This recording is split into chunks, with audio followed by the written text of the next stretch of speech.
In a far mountainous kingdom, a king had 3 daughters. While his eldest 2 daughters were as beautiful as any mortals could be, the youngest seemed to radiate with immortal light, a goddess among women. Her name was Psyche, and many said she was as beautiful as Aphrodite herself. And so began Psyche's troubles.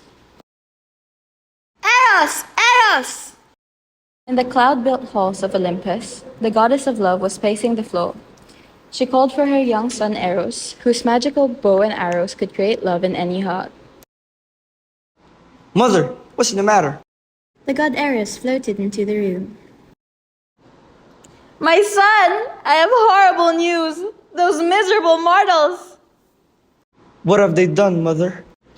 They have committed the worst crime imaginable! Tell me, and we will make them pay for it. I can barely utter the words, but they have declared that a mortal princess Yes? is as beautiful as I am! That's it? I thought it was something terrible.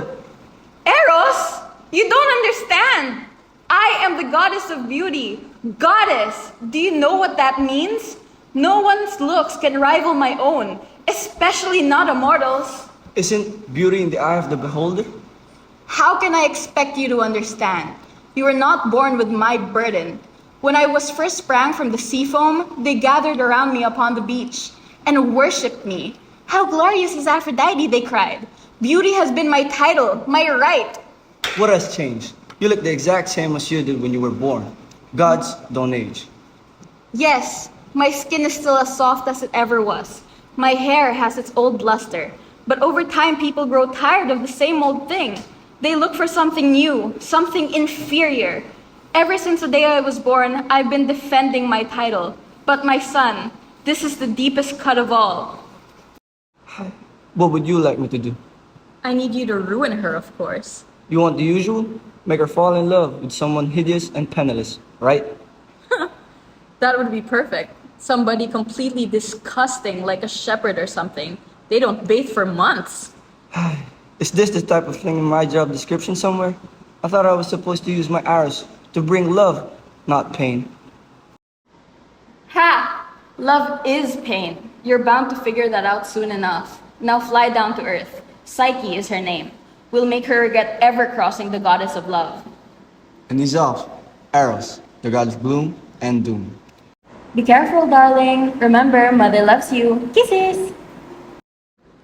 Eros eased quickly down through the night sky. The stars winked out of him, socketed in the dark air, and he wondered when he would find love. Real love. Not the cheap stuff he doled out with his flimsy arrows. The stars did not reply. He flew on. In an earthbound palace, the Princess Psyche sat in her chambers. She had spent a whole tiring day entertaining suitors from far-off lands. They all wanted her hand in marriage, but her father had turned them all away. He was waiting for a sign from the gods. Psyche's 2 older sisters sat nearby, weaving. So, Psyche, another day of marriage proposal. You must be exhausted.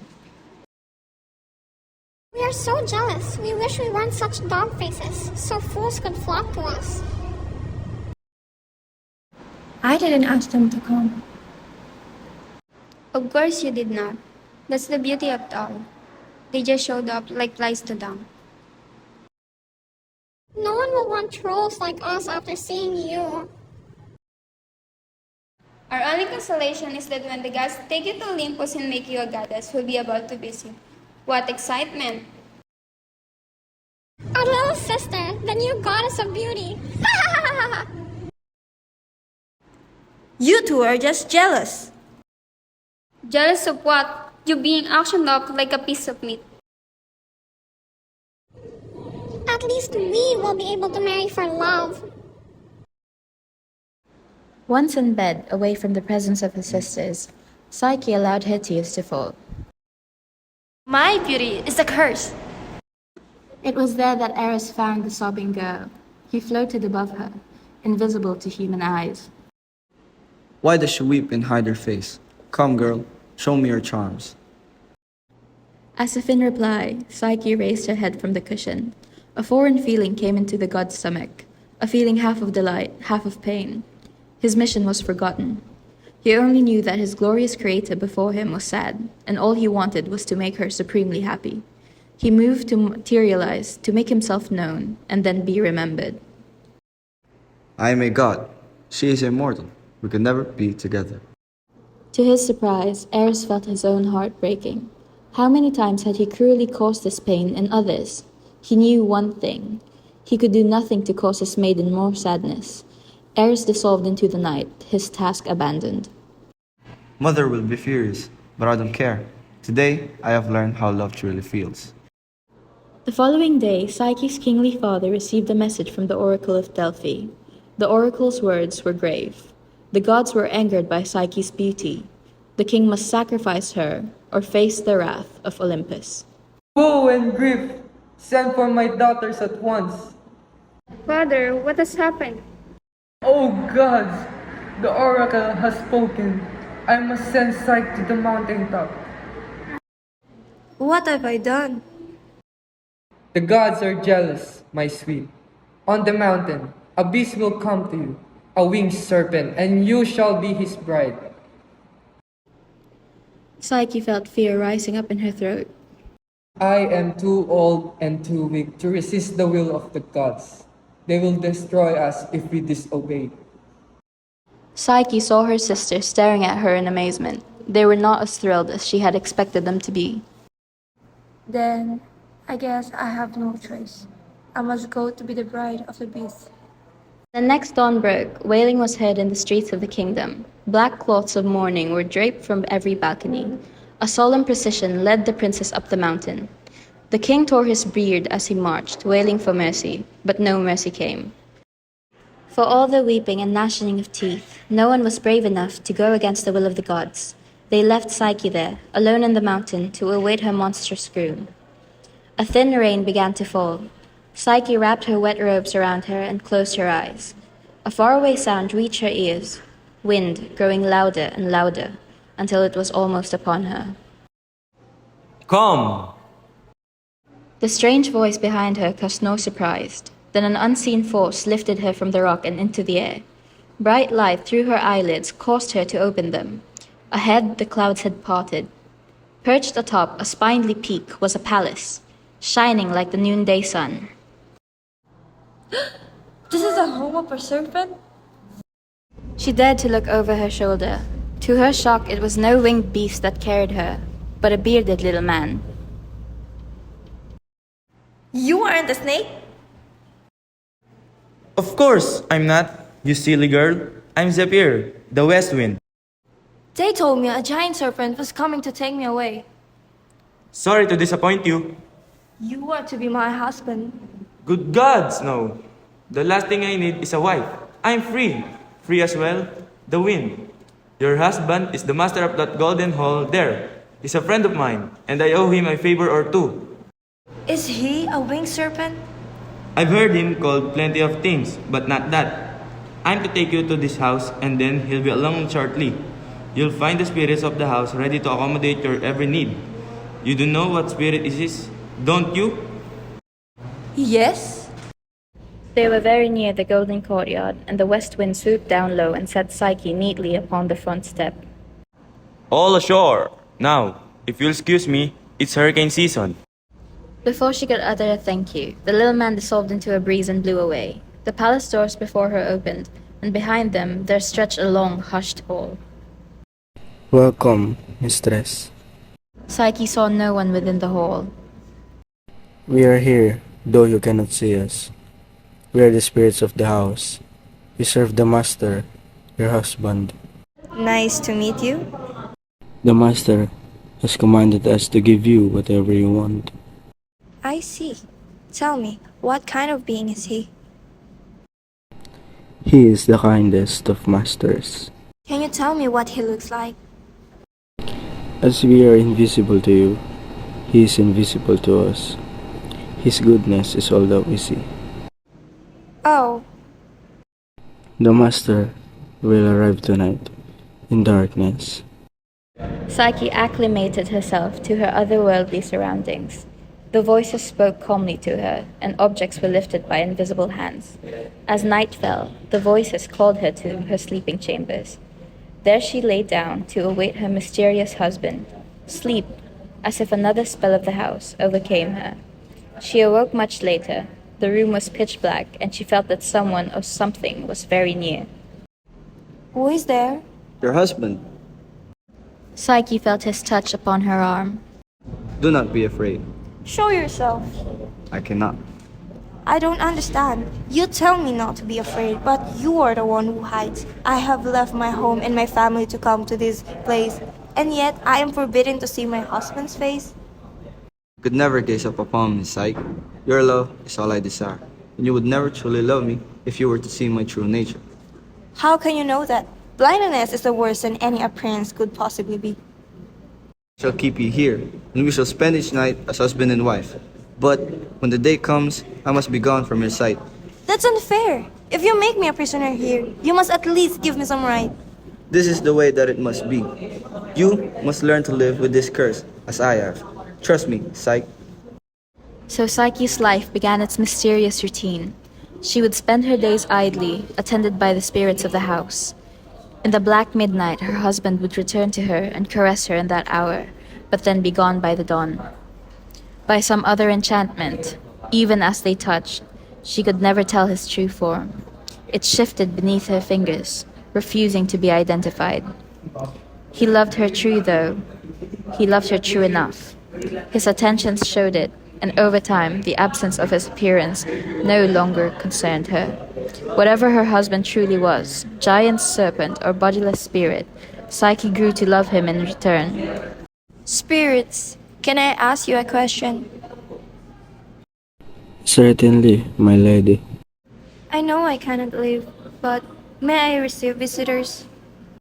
Of course. Tell us whom you wish to see. My family. I miss them so. Zipper will deliver them tomorrow. But know that they can only stay for the course of a day. Before the sun sets, they must be gone. The next day, there was a knock at the palace doors. When Psyche opened them, her father and his two sisters stood on the front step, rubbing their eyes in wonder. Psyche, what is this place? Is this really happening? Of course, father. This is where I have lived these many months. Psyche explained the mysterious palace and her mysterious husband. When they had first arrived, Psyche's sisters beamed with happiness, but slowly, as they saw the treasures of her new home, they began to scowl once again. So this husband of yours, he is not really a beast? No, I don't know, for sure. It's an easy question. Either he's a beast or he's not. I've never seen him. Never seen him? You mean he's invisible like these servants you keep babbling about? No. He only comes at midnight. I'm not allowed to look at his face. And you love this thing? Well, yes. Oh, Psyche, he obviously does not love you in return. Who would keep the woman they love prisoner? If he had a pretty face, why would he hide it? He's obviously some kind of monster or evil spirit. I don't think. Thank the gods we came here to talk some sense into you. You're our darling sister, Psyche. We don't want to see you become a demon's prostitute. But I don't know for sure that. That's true. You don't know for sure. He told me I am never to look at his face. You mentioned that, but the question is, why? Why does he hide his face? Listen to us, Psyche. Tonight, while he visits you, you must light a lamp and look upon him. If he is a man, you have nothing to worry about. But if he's not, Her sister pulled a gleaming knife from the folds of her cloak. He must end his life before he ends yours. But I... Listen to your sisters, Psyche. It may be your only chance of survival. don't you want to come back and live with us? We miss you so, dear sister. Psyche nodded, and the knife was passed into her cold hand. After kissing her family goodbye, Psyche perched on the edge of her bed, staring solemnly at the little lamp that sat on the nearby table. The lamp had never been lit. Her knuckles grew white around the knife handle. Tonight would be the night. Soon the sun finishes its journey across the sky, and darkened engulfed her. Psyche, my love. He was there, her phantom mate. Tonight she remained silent, cold and ungiving. When she finally felt that he had succumbed to sleep, she stood and took the lamp in her trembling hands. She lit its flame, and holding her blade ready to strike, turned its light upon the form of her lover. What she saw there caused her to gasp. Gracefully asleep in the half-empty bed was the most glorious boy she had ever seen. Golden curls built around the handsome features of a god. Oh, forgive me, my darling. It was then, as she moved to snuff her lamp, that a tiny bit of oil fell from it and landed upon his perfect shoulder. His eyes flew up, quickly moving from the knife to the lamp to Psyche. What are you doing? Her weapon fell from her hand. Is this all I mean to you? I told you never to look. Why did you not trust me? You betrayed me. I thought you were a beast. What if I had been a beast? Would you have driven the knife through my heart? No, it's not like that. Silence! You have broken our agreement. The spell is undone. This palace will fade away, and you will be alone once again. But I suppose that is what you wanted, wasn't it? No! Foolish girl. Love cannot live where there is no trust. You have ruined the one thing in life that has brought me true happiness. Go. Go back to your people. I can't stand the sight of you no longer. I can undo it. He turned away. There is nothing you can do now. Go back to your mortal world, and forget that you once loved Eros, the immortal son of Aphrodite. With his final words, the lamp was snuffed, the world blotted out. It was hours before the shining chariot of the sun again rose above the peaks. On the barren mountaintop, no golden walls reflected its radiance. The palace was gone, evaporated, and where it had been, a broken girl was hunched upon a rock, her face hot with tears. The discussion part. What do you predict will happen in the second half of the story? I personally think that in the second half of the story, they will get back together or they will resolve their conflict. However, Aphrodite will catch them. Are Psyche's sisters typically siblings? Why or why not? Well, there are some characteristics, but I guess at the end they are typical sisters. Why is Psyche's father a coward? The only way he became a coward because he is a king pleading for his daughter's life. What is Psyche's weaknesses? I think Psyche's weaknesses are her father and her two sisters, and perhaps trust. Why does Eros desire to love for himself? Does he deserve to be heartbroken? The reason why Eros desires to love for himself is because, as said in the beginning of the story, he always makes people fall in love with each other. However, it's always forced and it never happens to him. Now, for does he deserve to be heartbroken? No, he does not. For someone who always makes people fall in love and for someone who always gives people that kind of love, he deserves to receive it as well.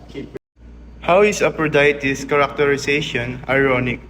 I personally don't think that Aphrodite's characterization in this story is so ironic because she's always been known to be angry or jealous of those said to be more beautiful than her. What has this story had to say about love so far? The story shows how a broken heart can be either mended or not. And at the end of the day, heartbreak can really take a toll on a person's mental wealth or mental being.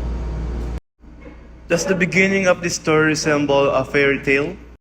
Yes, the story does resemble a fairy tale as it is mythology, it is fiction. The characters are gods, meaning they can do things that humans can't do. However, the end of the first part of the story didn't exactly resemble a fairy tale, as fairy tales normally have a happy ending, and this one did not. How have Eros and Psyche represented their counterparts, the heart and mind? Eros and Psyche show that relationships really don't always end up as planned. Some come and go and you never know it might be for the good, for you to be a better version of yourself in the next time you do something. So, Eros and Psyche shows that in a commitment, you need discipline and true love. Is Psyche's beauty a blessing or a curse? It's both. It made the goddess Aphrodite upset at her. However, it also got her one true love. Yeah!